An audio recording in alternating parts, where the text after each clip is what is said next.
I've got 3 new settings for the RX-7 FC, and one is a drift setting, one is a comfort medium setting, tires that is, and then one is a comfort or a sports soft setting. Let's get into it. Settings. Let's go with the track settings first, sports soft.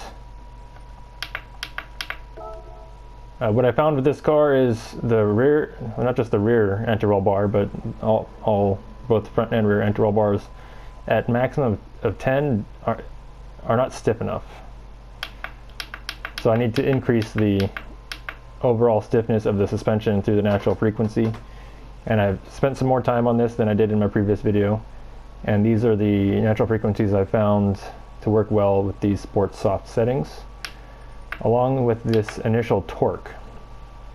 So this car, it doesn't slide as much on the sports soft tires, but this car on the other tires just slides naturally. It actually likes to snap into slide.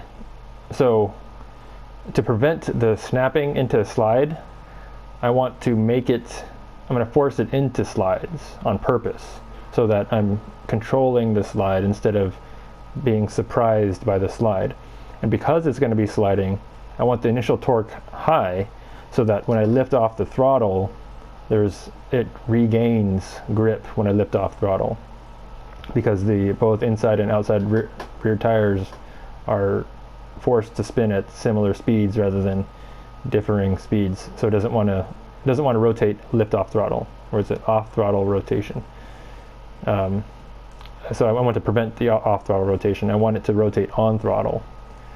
And then braking sensitivity, as I've mentioned before in the previous video with this car, the brake balance is too far forward at the maximum rear setting. I can't push the rear balance any further backwards.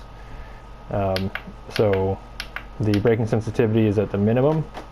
I don't know if that's really an improvement, because all it does is it allows for more opportunity for locking the inside rear tire while trail braking, which I don't really know if it matters that much, but that would actually cause different issues that I can't really think about right now. Let's see. So if the inside rear tire locks, it's going to have less grip, but it's going to be dragging. It might cause rotation, it might cause understeer. It depends on how much friction there is when the tire is sliding locked versus when it's gripping, but at maximum brake force. So anyway, the braking sensitivity is not refined. It could be a little bit higher to prevent the inside tire lock. I honestly don't think it's going to be in a situation where I'll be cornering that hard and braking to where the inside tire will lock. So that being said, I was long-winded. Let's get onto the drive with this setting. Get more into the anti-roll. I have the front anti-roll soft because with a stiff front anti-roll bar with all the cars, the car becomes snappy when catching slides, and that's fine with other cars that are easier to slide, or I should say they have more controlled slides.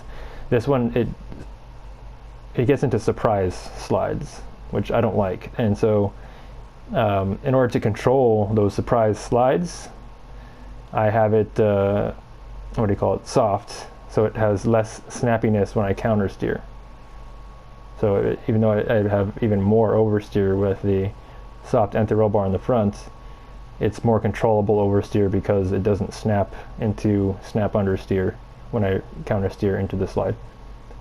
And that's that. Everything else is normal. These are my normal skinny tire, camber settings, and damper settings. I would like stiffer, but I can't make them stiffer. Alright, now onto the driving. We're at Tsukuba, so I'll do a couple laps.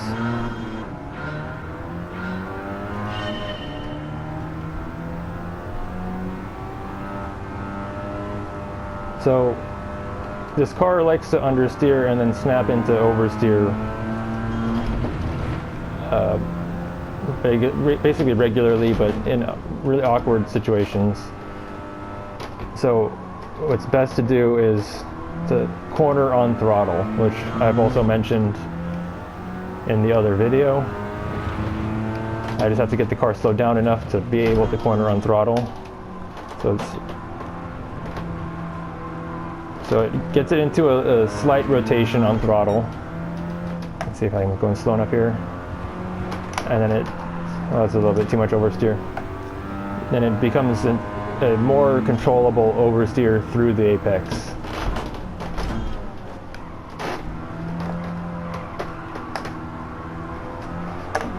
So I don't want to do the counter steer on the exit, but that was a better mid-corner.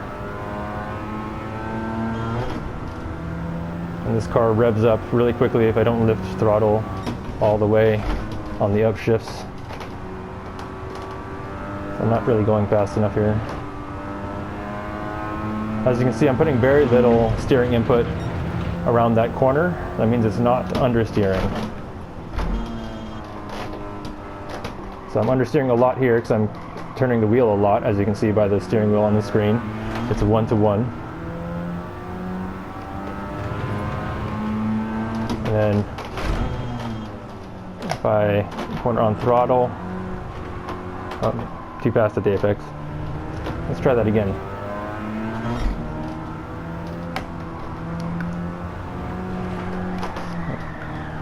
Too much oversteer. So this technique is a very difficult technique to master. It's literally called the four-wheel drift technique, which is like the quintessential technique in Initial D that they talk about. The animated drifts in the show are over-exaggerated, but a four-wheel slide, it just looks like this, basically. I mean, very little steering input. Supposed to be zero counter steer. That was essentially a four-wheel drift. Very little counter steer. I don't know if I can do it in these hairpins. Nope. It's a lot harder with these sports tires. They're more grippy.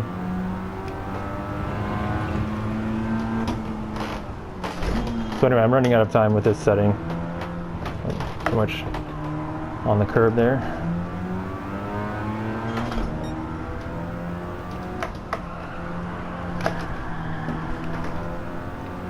Too much drifting in that corner. One more lap after this one.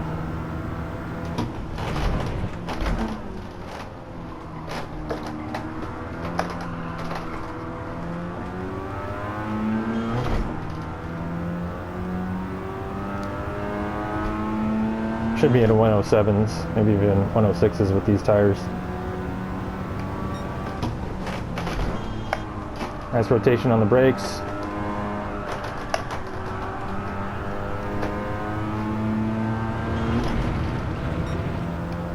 Okay, one more lap.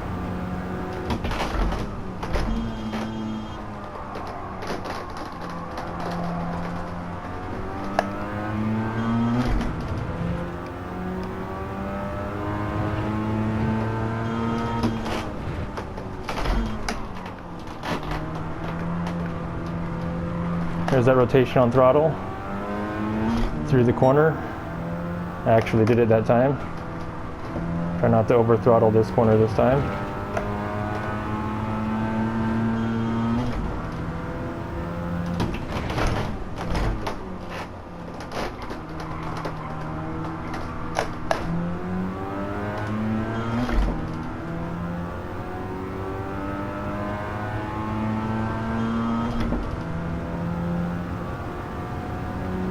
These tires are really grippy. I can brake pretty late in this turn.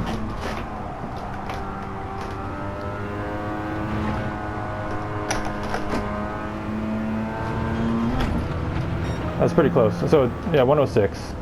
I can go faster, but I'm not going to push it.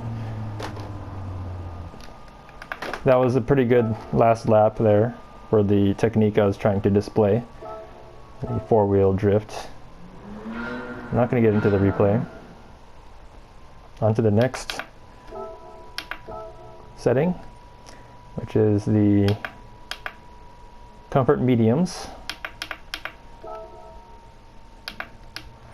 And these are my generally usual natural frequency range for these tires, I would normally have it at a 1.8 in the rear instead of a 1.95, but I'm trying to induce the oversteer.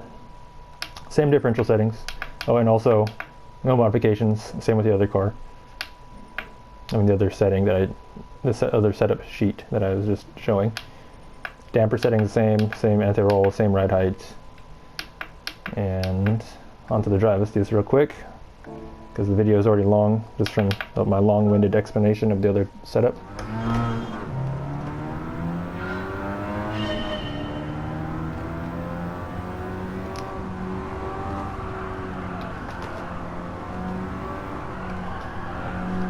Oh, too much throttle. Need to hang in tight a little bit more on the apex and then have a more straight exit.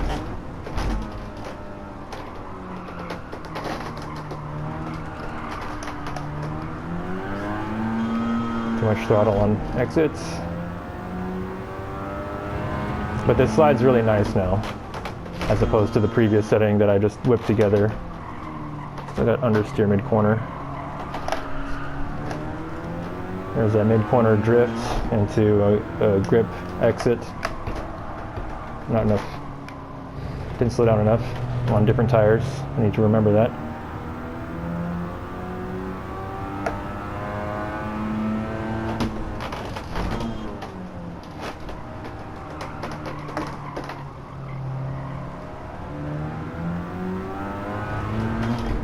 Try to do a cleaner lap.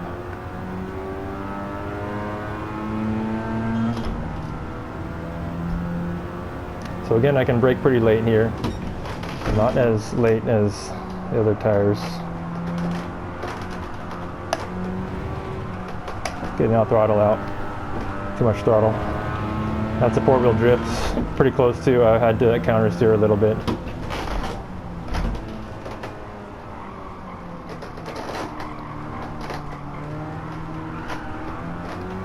There's that snap oversteer. It doesn't want to gradually go into the oversteer. I could even make the rear spring rate a little bit stiffer, make it oversteer a little bit easier. Excuse me, I gotta sneeze. Okay, I tried to cover it there. I didn't want it to peak the mic.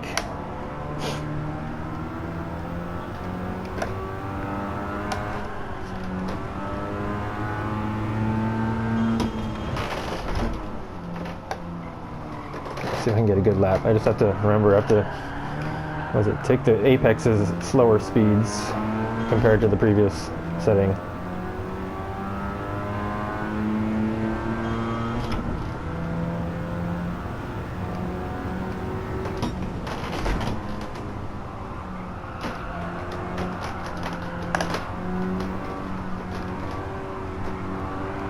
Nope. Didn't take the apex tight enough. Had to lift off throttle through the exit.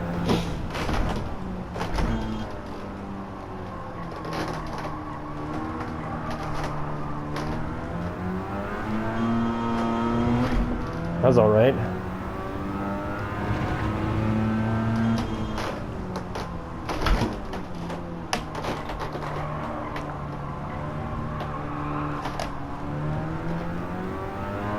Kinda got it there. Didn't get much counter steer. Slow down for this turn. Whoops. Slow down a little bit more for that turn. Oh, even this turn. These tires don't have enough grip.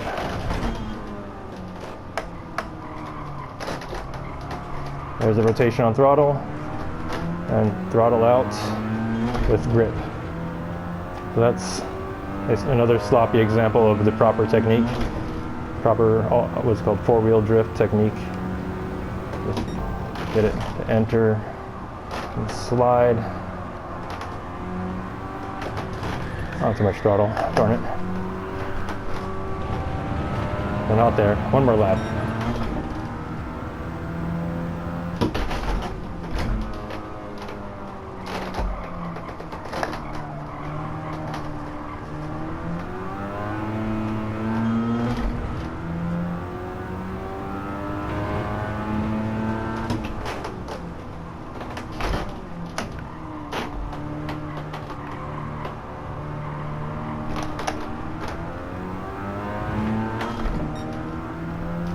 slow down here.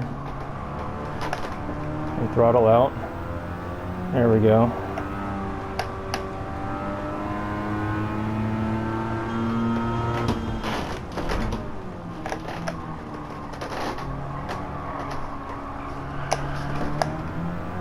That was alright. Had to counter steer at the apex.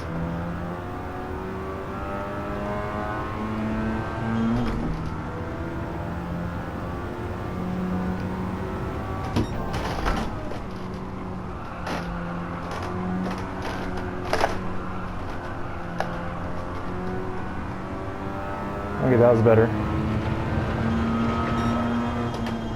Probably could go faster if I was a little bit cleaner on my slides. And now the drift setting. Just the mic. I don't know if it's been clicking this whole time. Didn't have it clipped to my shirt.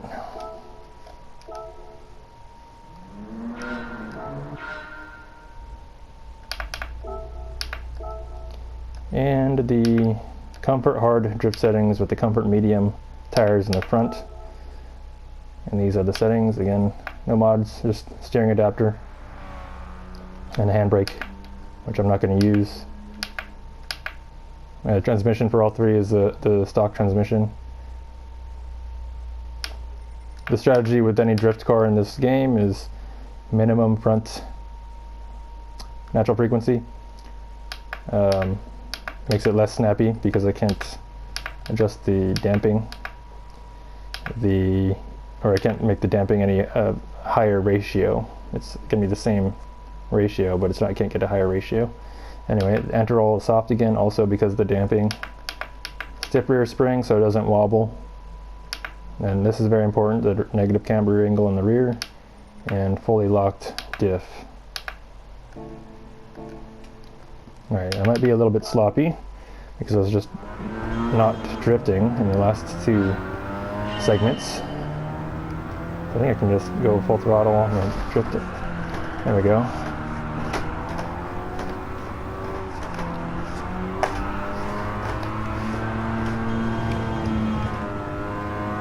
Okay.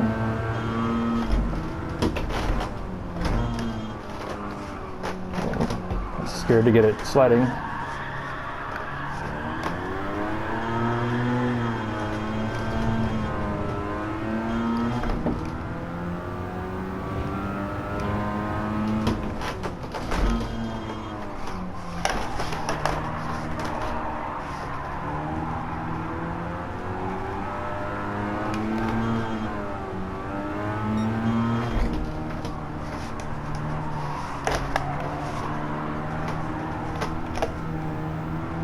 Oh.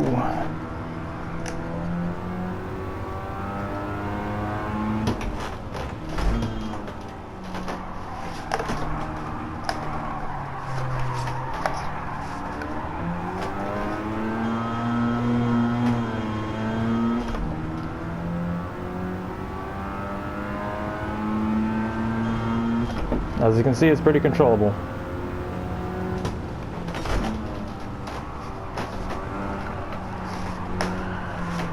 Nice and lazy on the entry. Drifts all the way to the outside pretty easily.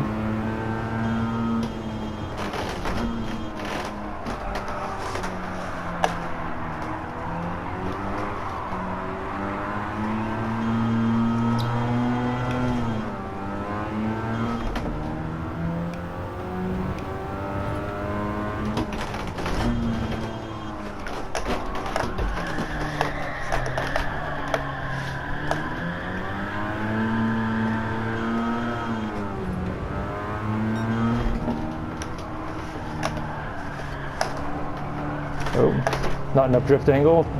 I didn't commit to it. Counter steered too much.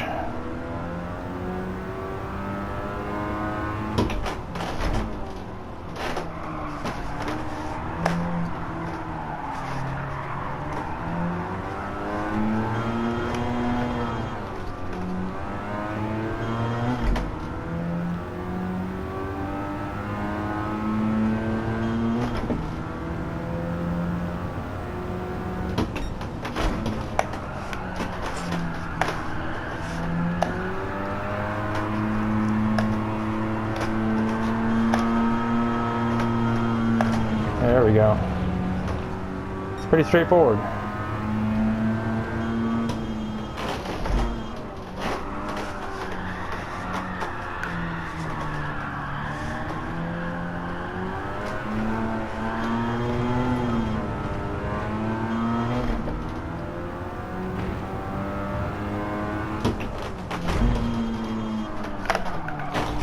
A little bit aggressive there.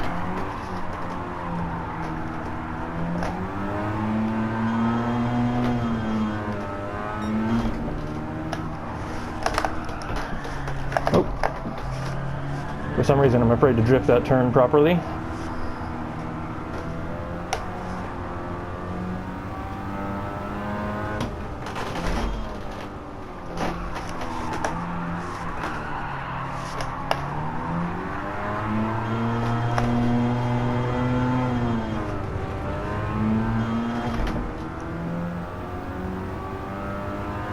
This is one of the easier cars to drift because of the weight balance, low horsepower.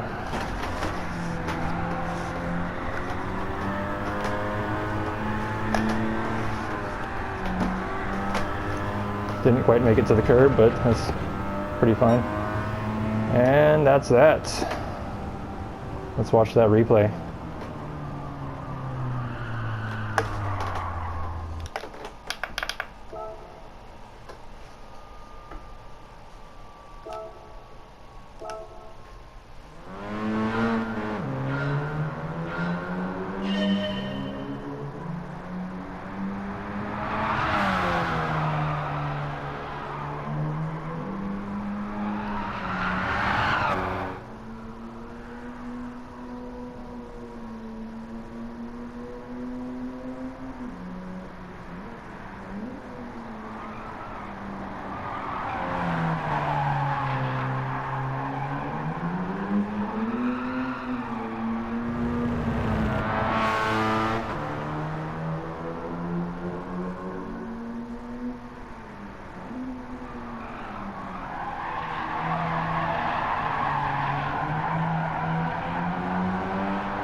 Till the next one.